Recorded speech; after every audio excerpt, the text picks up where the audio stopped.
Hello, my name is Sanjay Sampath, and I'm a student of Management E5015. And basically, I wanted to take some time to discuss my benchmarking project today. The goal of the project was to select three or so companies with excellent ESG disclosure and combined with financial disclosure. If possible, the idea was that the companies should be in the same sector.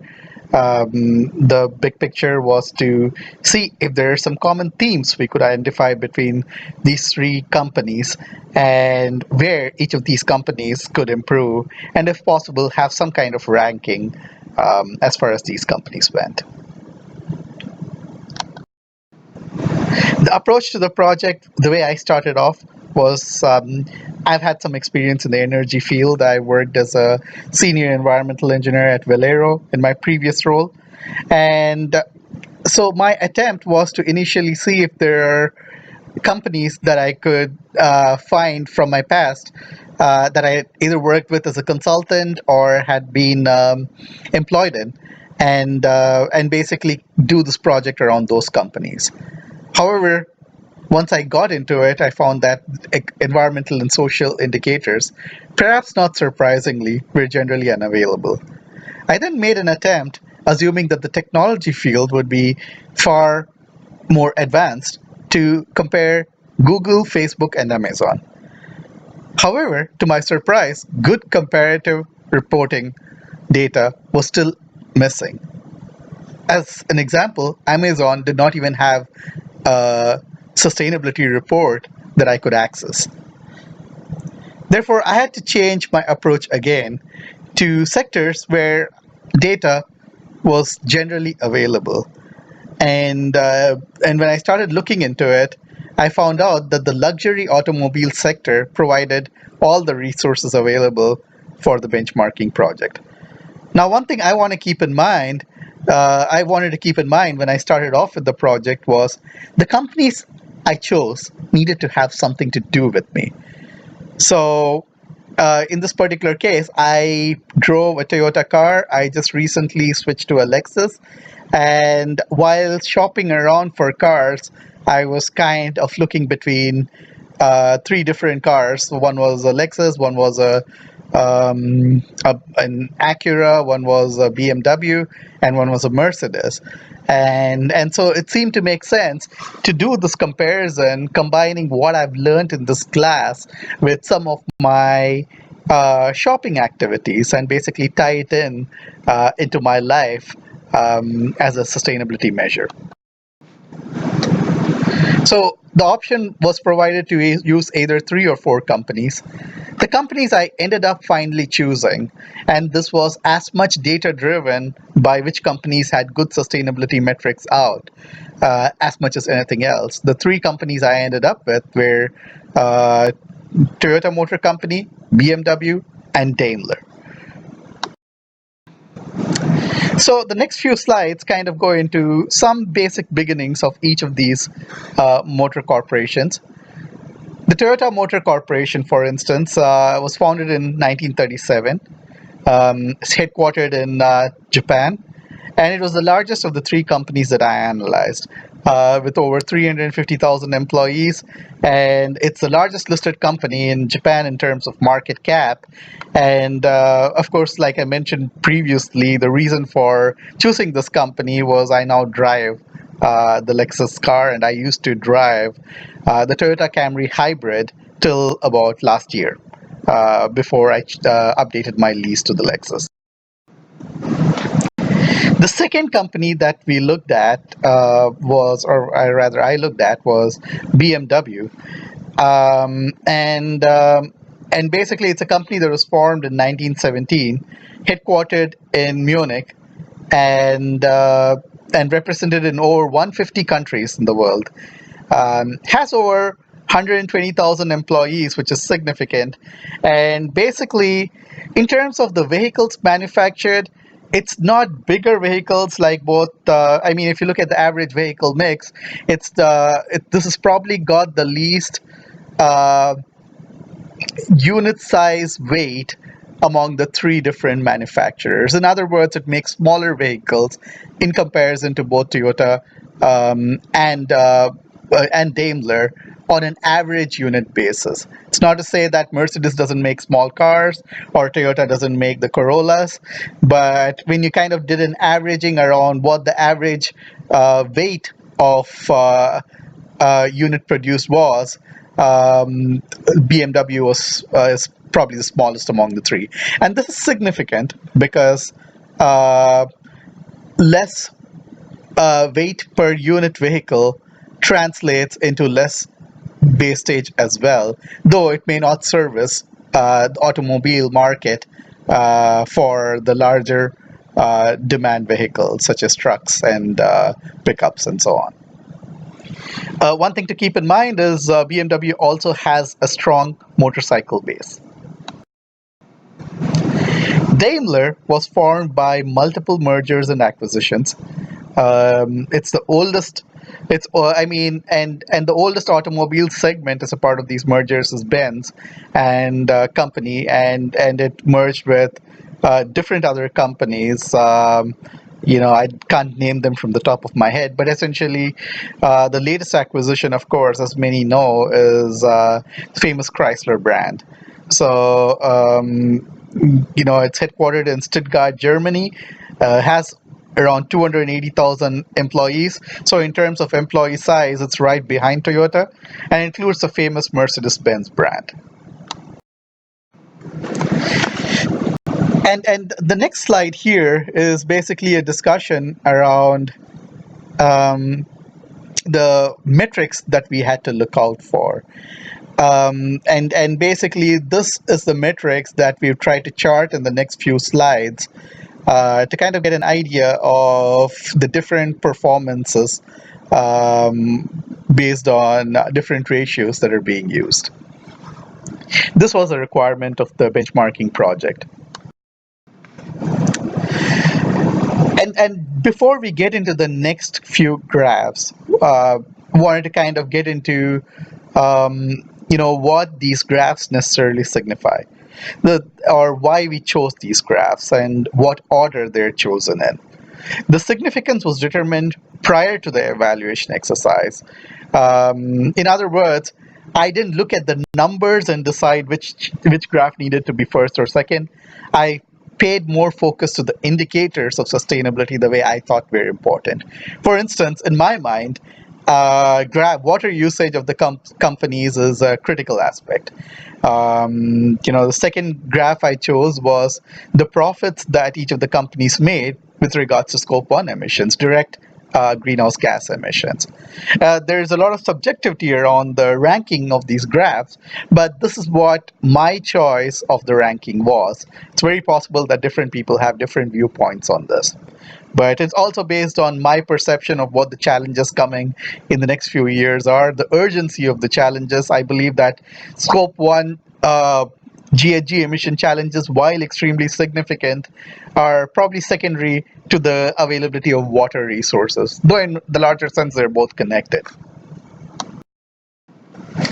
So as we discussed, the first sustainability metric I used was water usage.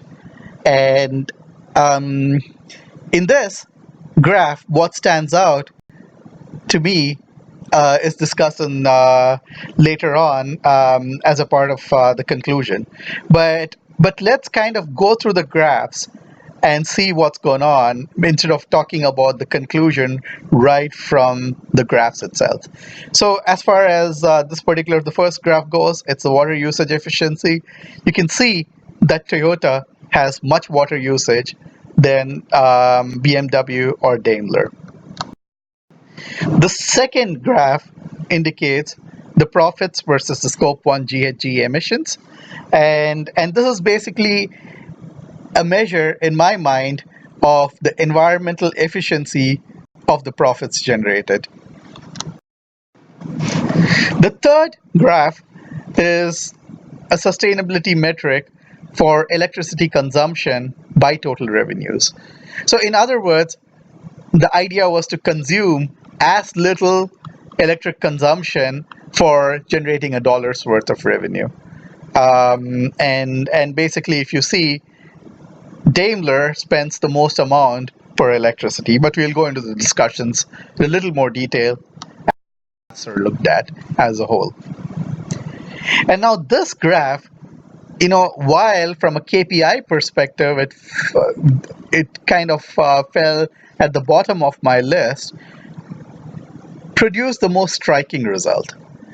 And while reading Daimler's sustainability report, it seemed like they'd done a lot towards waste reduction.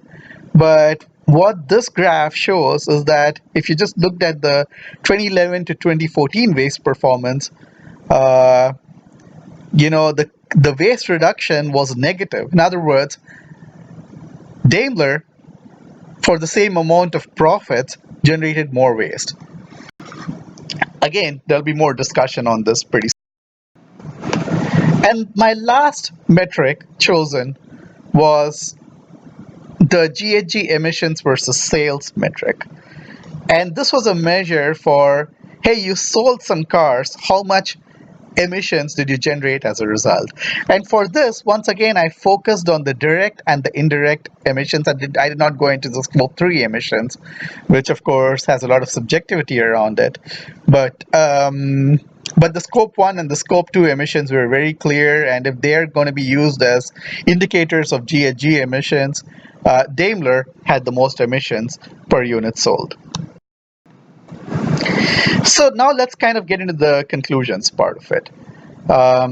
Water usage, BMW ranks top in this metric. Toyota utilizes almost 3 times the water per employee that BMW does. And Daimler uses 40% more water per employee in comparison to BMW, but significantly less than that consumed by Toyota. My conclusion was that Toyota should analyze its internal water consumption, both process related and non-process related. And by this, what I mean is employee consumption is also counted towards this metric. Product mix of Toyota may also be a reason, but when I see such a significant difference in the water consumption per employee, there's just something going on that needs to be looked at in a more deeper sense. The second graph that I charted was profits versus scope 1 emissions. Here I found that BMW again ranks best among the three manufacturers.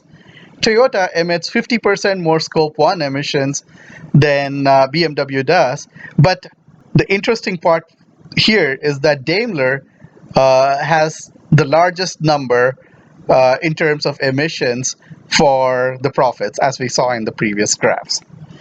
So the conclusion here is that Daimler may either have some very low performing businesses in terms of profits or have much higher emissions per unit.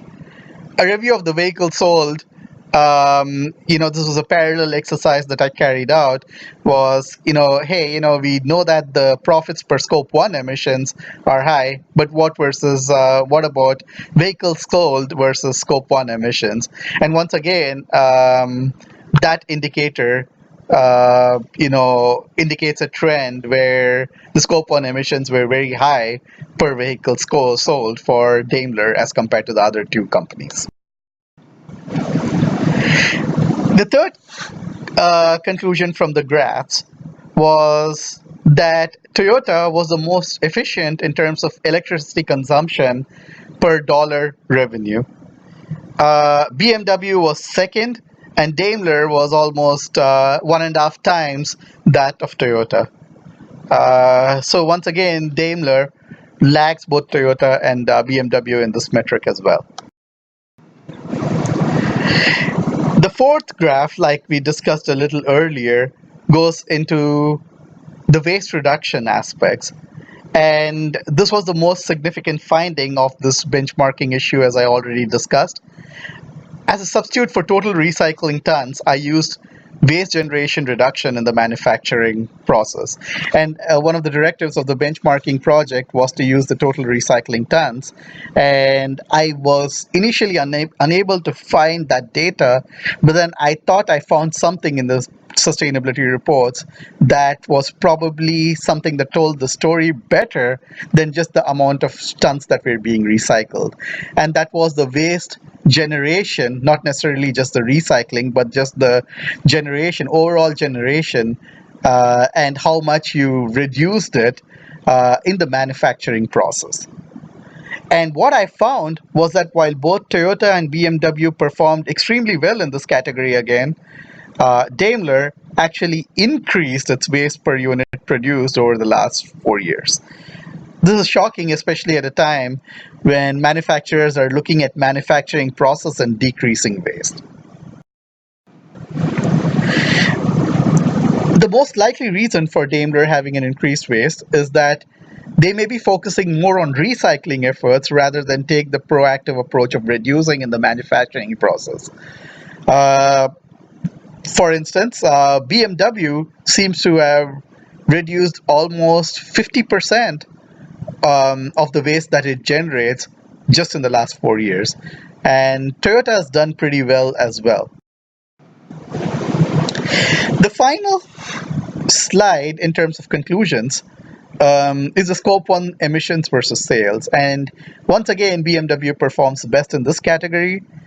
Um, and there's some discussion I have in this slide about how scope 1 emissions versus manufactured vehicles is probably a more better indicator of KPI. But at the same time, uh, looking at manufacturing can be tricky. In other words, if I did scope 1 emissions versus manufacturing instead of scope 1 emissions over sales, that does not give me a true picture of how I performed this year. This year, if I sold 1,000 and I had 10,000 tons, that seemed a better indicator of, hey, how's it going to be next year, rather than, hey, I manufactured 10,000 vehicles this year, I only sold 1,000, but really my GHG footprint, specifically with regards to this ratio, should be 10,000 over 10,000. And so basically it artificially deflates that number, and it artificially inflates that number for future years as well. And in this metric again, BMW was first, Toyota was second, and Daimler was third. So conclusion, overall sustainability rankings based on assessed metrics. The ranking is BMW seems to be performing best among all the indicators that I looked at, followed by Toyota and followed by Daimler. Overall, all these companies had very detailed sustainability reports with well-defined data.